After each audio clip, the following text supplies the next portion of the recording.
Eh bien salut à tous, on se retrouve aujourd'hui pour parler de Jujutsu Kaisen et aujourd'hui on va parler de la lance inversée du ciel, plus connue sous le nom de Ama no Sakaoko. Et dans cette vidéo, on va expliquer les compétences qu'a cette fameuse lance et de où est-ce qu'elle est potentiellement scellée et quel va être son usage plus tard dans le manga. Tout d'abord, Ama no Sakaoko est un objet maudit de classe S. Il faut savoir que l'effet de cette lance est d'annuler les techniques maudites. Toute technique maudite qui entre en contact avec cette arme sera automatiquement annulée. Cette lance a été utilisée par Toji Fushiguro. Et actuellement, c'est la seule personne du manga qu'on a vu utiliser cette lance. Et cette lance a été utilisée face à Satoru Gojo. D'ailleurs, c'est cette même lance qui a failli mettre fin au jour de Satoru Gojo. Il faut savoir que, même si un Jujutsu renforce son corps avec de l'énergie maudite, la lance traversera son corps sans aucun problème. Car le renforcement d'énergie maudite sera annulé par la compétence de la lance. Nous n'avons pas beaucoup d'informations à propos de cette lance, car ce n'est que lors du chapitre 145 qu'on en parle réellement. Et lors du chapitre 145, il est dit que cette lance a été scellée à l'étranger il y a 11 ans par Satoru Gojo, voire même a été détruite. Et cette lance a un rôle très important en ce qui va concerner le sauvetage de Satoru Gojo. En effet, cette lance peut forcer l'ouverture de l'envers. L'envers qui est le némésis de la Gokomonkyo entre guillemets. Car c'est grâce à l'envers que nos amis les Jujutsu vont pouvoir sauver Satoru Gojo.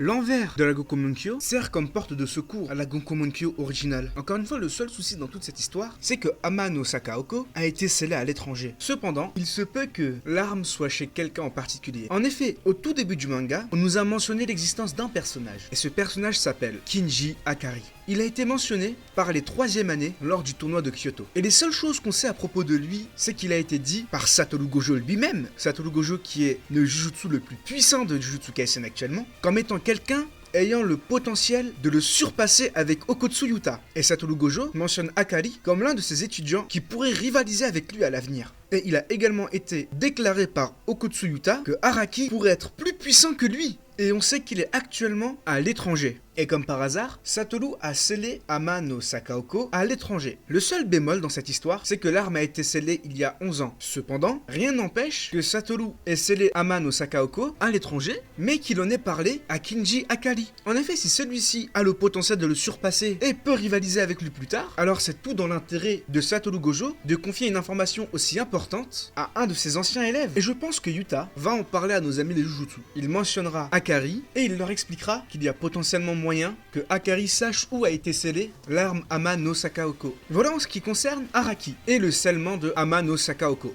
Et j'ai quelque chose à rajouter en plus par rapport à Ama no Sakaoko. Il se peut que Maki ait un rôle énormément important à jouer dans cet arc avec cette arme. Car je m'explique, il est dit que Ama no Sakaoko a la capacité d'annuler les techniques maudites. Et jusqu'à maintenant, la seule personne qui a manipulé Ama no Sakaoko, eh bien c'est Toji Fushiguro, quelqu'un qui n'a pas d'énergie maudite en lui, car il est né avec une restriction innée. Donc partons du postulat que en effet, la lance annule toute technique maudite, eh bien il y a un énorme problème à ça. Car un Jujutsu normal ne pourra pas se battre à son plein potentiel, tout simplement car la lance va annuler ses techniques, car encore une fois, la lance annule toute technique maudite et il ne pourra pas se protéger avec de l'énergie occulte. Et qui est-ce qui se bat sans énergie occulte et qui est né avec une restriction innée? Eh bien oui, c'est Maki Zenin. Actuellement, c'est la seule qui peut réellement manier Ama no Sakaoko. De plus, elle excelle dans la maîtrise des armes et via sa restriction innée, elle est extrêmement résistante car cela nous a été confirmé lors du chapitre 144 et que le fait qu'elle ait survécu face aux explosions de Jogo réside en partie de sa restriction innée. Donc pour Maki, pas besoin d'énergie occulte pour se protéger. Sa restriction innée fait entièrement le travail. Et pour moi, c'est la seule solution pour manier Ama no Sakaoko. Et encore une fois, ce n'est pas anodin que l'auteur nous a ramené que Maki. Car pour l'instant, Inumaki et Pandaman sont mis à l'écart. Maki aura clairement un rôle extrêmement important à jouer durant cet arc. Et c'est celle qui maniera Ama no Sakaoko. J'en suis sûr et certain. Voilà en ce qui concerne Ama no Sakaoko. J'espère vous avoir donné quelques informations en plus par rapport à l'arme. Car encore une fois, on a très peu d'informations sur cette arme. Et je me suis basé que sur ce qu'on a vu actuellement avec cette arme.